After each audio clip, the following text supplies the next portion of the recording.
As the show continues on, and a good morning to you, I'm Jeff Slakey here, and it's time for a Sheriff Sit-Down, presented by our great friends at Our Community Credit Union. Mason County Sheriff Casey Salisbury, Under Sheriff Travis Adams. How you guys doing? Great. Good to see you here in studio. Yeah. See your faces and all that stuff. Nice. We have seen across the state, and it's no different here in Mason and in Thurston and the surrounding areas. There are a lot of openings for employment in law enforcement, and we're here in Mason, so let's talk a little bit about maybe the reasons why, what positions are open, and how folks can think about a new career in law enforcement. Casey? Well, obviously with the pandemic and things that went on, took us into another place, and then as the world started turning and the anti-police sentiment came out and it started to get a lot tougher, people kind of look at the profession and it's rough with all these new laws that have come out, making it very challenging to be involved in law enforcement.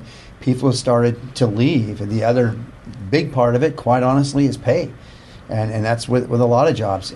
To be out and look what was happening this last week. You know, we've lost 2 officers in the line of duty. And the world's tough out there, and people are, is it worth it to come out here? And if I'm going to come out here and do that kind of job with that kind of responsibility, I should be getting paid for it, quite honestly. And if you're not paying what others are paying around you, those people are going to go work for the higher paying areas. And are these people that are near retirement age already, or is it run the gambit of folks who are, relatively new through We're losing some young people that have not been in too many years and chosen to go somewhere else. I'll let Travis comment more on it. He's been doing a lot of work in the area for the hiring. The staffing issues, I'm sure, is difficult to keep people out there and available to public safety. Yeah, I mean, everybody knows that the public sector has been hit hard with trying to find employees. Private sector as well. Everybody's looking for them, and so it's really a market right now where people have a lot of choices, and people don't really think about careers, especially in a jail. They're kind of the unknown service, and we've just been having a really hard time trying to find employees. We're in a very competitive market. A lot of jurisdictions around us now are realizing how competitive the market is, and they're really jacking up the pay for a lot of their public sector folks, and that's making it hard for us to compete. And we're looking at right now how well we can compete in that market given some of our competitors. Yeah, how do you go about equalizing that across county lines or agency lines when there are other counties that have perhaps higher operating budgets or things like that to help support those types of things? I've talked about it for years. I had left here to go somewhere else for the same thing because there was a lot more pay involved and a lot more staff available to do the job where I worked. And when I came back, I took a sizable pay cut to come back here. And that's tough to do.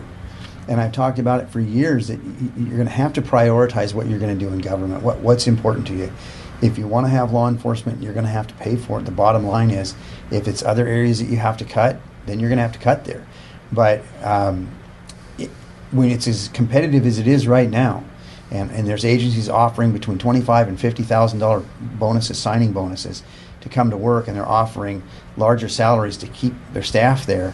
If you're not paying, you're losing out in the market. You really are, and it's what is it worth to you in your community to keep your community safe and those kind of things. Travis, you mentioned the jail. What are some of the other departments within the sheriff's office that people are able to look into possible employment? I mean, is it all either in the jail, or is it on the road, or are there clerical jobs, or how does that work, and what do you do to entice people to be here in Mason County? Because I would assume the job is basically the same job in every county. If you are a corrections officer in Mason County, it's the same type of corrections officer job in Grays Harbor or in Thurston. It just might be the size of the jail that you're there at. Yes, and so the two primary areas where we're always looking for people is in the jail and for patrol. Jail is critical right now. We have a constitutional requirement to provide a whole bunch of different services, and we have to have the right number of people in that jail in order to provide those services. And so we're always looking for folks to work over there. It's not that it's a bad paying job, it's just that we're not super competitive in our market right now, and so people who are willing to do that type of work are able to look at other jurisdictions and realize that they can make more money for doing the same amount and frankly still live here and commute there. So that's the primary challenge that we have.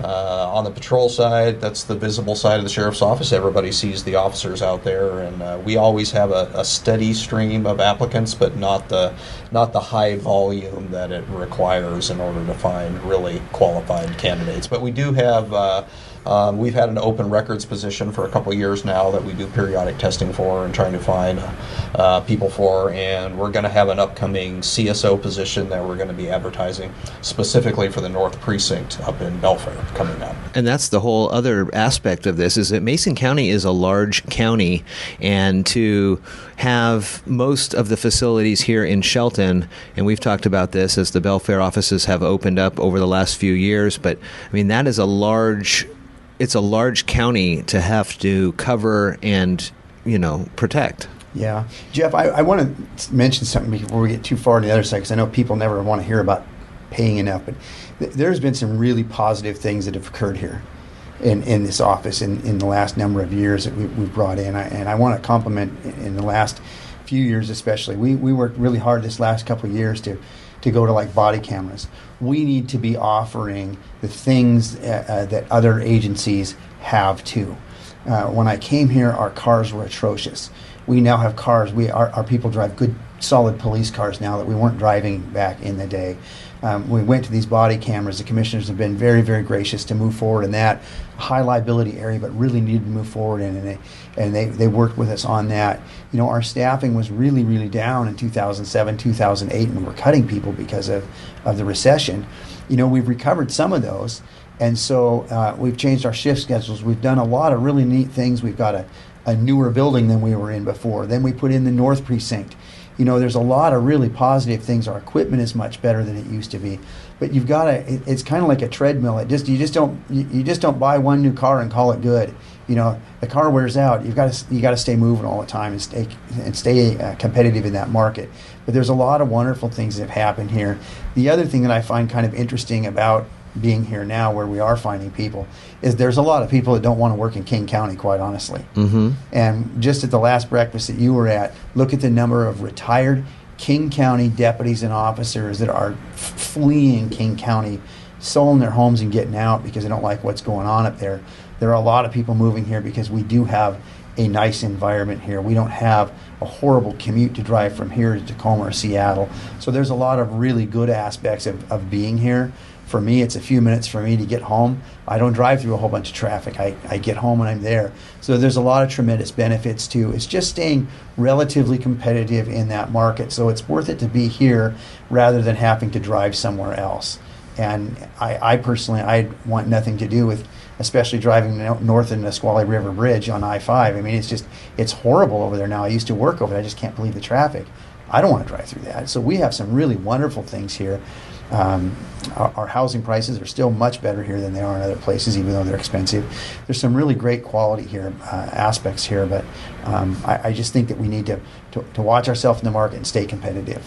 You talked about body cameras, and then when I talked with folks in the city administrators and things, they often talk about the unfunded mandates that come down from the state. And we're going to have another conversation about legislative stuff here down the road. But when it comes to those types of proclamations, declarations from the state level that have to come down to the county, does that come out of your county budget that could go back into helping, raise those salaries? Is that part of it, or do you guys get the funding needed from the state to cover those types of things? Well, no.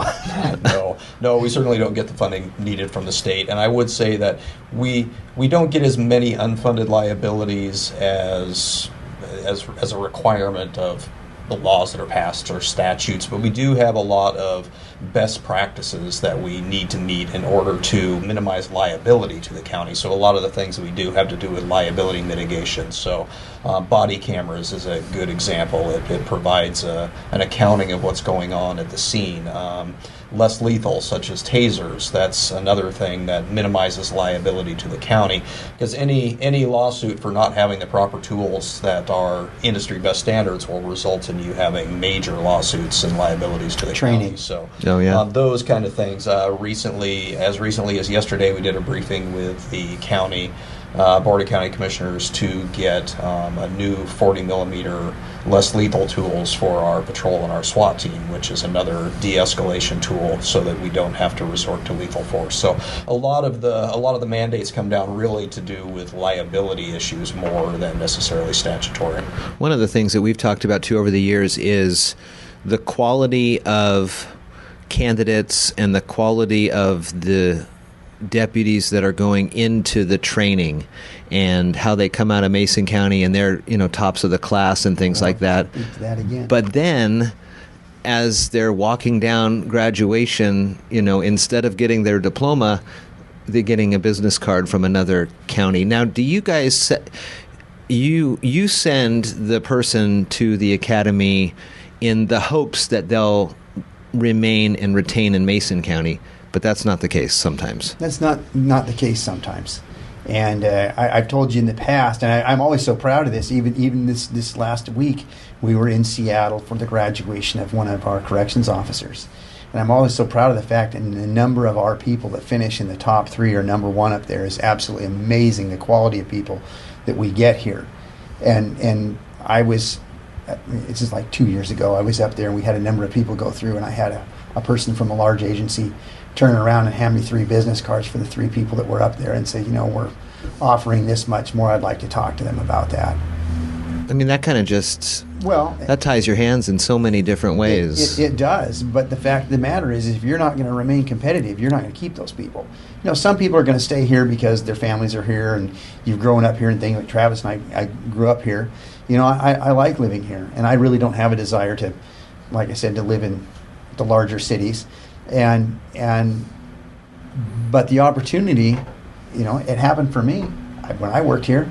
I was alone working at nighttime after midnight. I was the only one on from midnight to 7 back in the day, and I could go to work next door for $1,200 more a month and have a whole bunch of people on with me, and driving new equipment, and at that time paying for uniforms. We weren't taking care of uniform costs and things like that. That's another improvement that we've made is we're buying those things for people now that the other agencies being competitive in that way. But it is tough when they turn around, and when you're producing people that are coming out at the top of the academy class. Recently, one of our deputies was number 1 overall academically. Again, we had another number 1 overall. And if you don't think when you're sitting in a room from all over the state of Washington, from Seattle to Spokane, and people are looking around at your people and they keep coming up at the top of the list, it's noticed. And I would say that it's not that we can't find quality applicants out there, because there are quality applicants, but the challenge that we're really facing now is that the paradigm has shifted. 25 years ago when I was getting into law enforcement, it was not at all uncommon. As a matter of fact, it was an everyday event where Lacey would be hiring for 2 positions and there would be 1,500 applicants. Mm-hmm. I mean, it was astronomical everywhere you went. And the model at the time was by statute, you would pay based on comparable counties. So you might have 2 from eastern Washington and 1 up north, but by demographics they're comparable. And there were so many applicants that model worked fine. But the problem that we have now, and what we've expressed to the county commissioners, is that we have never lost a single deputy to a comparable county. They're nowhere near us. We lose everyone to our competitor counties, our competitor agencies around us. And when you're looking at a very small applicant pool where you might have 10 applicants where before you had 200, you have to be competitive in the market in which those people are applying, not the comparables from around the county, or from around the state rather. And that is the real paradigm shift that's occurring right now, and some agencies are adjusting to that shift faster, and I think we're a little behind the curve, but we're having those conversations now, and hopefully that will change things moving forward. And I had seen nationwide news reports of Eastern Washington agencies putting up ads in Times Square and things like that. Sheriff Knezevich. Yeah, to Yes. try to get, try to expand the pool nationally. Is that that's got to be hard to do too? If you watch the same one I did, I might be off on my number, but they spent $160,000 in advertising. We don't spend $160,000 on anything, right? But $160,000 in advertising as far away as places like Times Square to get officers. But that's what the extent people are going to attract people. If you're not putting some money into recruitment and you're not doing that, you're losing out to those agencies that are. That's what we're talking about. You've got to be at that competitive level. If you're not going to get in there and compete, you might as well go home. And I certainly think that was flashy and a good splash. Sure. And, it probably helped raise the profile of the problem. But really, when it comes down to it, it doesn't matter if it's the greater Spokane area or the greater Olympia area. We're all competing in our markets, and I think ultimately he's competing in his, we're competing in ours. We don't compete with Spokane and we don't compete with California, but we do compete with Pierce County, Thurston County, Bremerton, Kitsap, all those places around us that are agencies that have some more resources. This happens and is happening all across the state and nationally, as we've been talking about, and it's an important thing to be in public service and protective service for the folks in the county to make sure everybody's safe. So if you have the opportunity, you can get the county's website, sheriff's office website has all these listings that you can find, and when it comes to all the application process and everything like that, has finding candidates who are going through that, do you have to weed out more candidates these days that are filling out these forms, or because of other different changes in the laws, or is it just that folks are looking at different line of work? You have to pass the polygraph, the background, and the psych. Everybody does. Right. To get into that, and a thing I want to emphasize again that it sounds kind of over the top, but I keep saying this: we have the people that are finishing at Mason County Academy are some of the top people in the state. They work here, so I guess I would say if you want to work with some of the top producing and top police officers in the state of Washington, we've got them right here, and you're working among some of the best talented people right here at the sheriff's office. And that's a great point behind that. To me, if I was going to go to work for somebody, I want to go to work with somebody where all their candidates are just top of the line people, and we're getting those. And I think that's probably, it speaks to our vetting process. We have a very high standard that we require in order to get hired at the sheriff's office, and not only do you have to meet all the minimum qualifications, but we have to determine that you're going to be a fit for our culture. To speak specifically to your question, I would say that no, we have about the same ratio. We figure somewhere in the neighborhood of 1 out of 15 or 1 out of 20 applicants may actually make it through the process. But the problem is we used to get 200 applicants, and now we may only get 20. Right. So we have the opportunity to maybe hire one, versus before where we would have had the opportunity to hire 10 or 20 depending on what was available to us. And that's the real problem. It's fascinating to kind of learn about this more because, as you know, and people do, they see the sheriff's office cars all throughout the county, and perhaps the assumption is that things are going along just fine. But like you said, in the jail, it's a real behind the scenes there for folks, and in the office as well. This Sheriff Sit Down presented by our Community Credit Union, Mason County Sheriff Casey Salisbury, Under Sheriff Travis Adams. Thank you. Thank you. Thank you. Thank you for having us.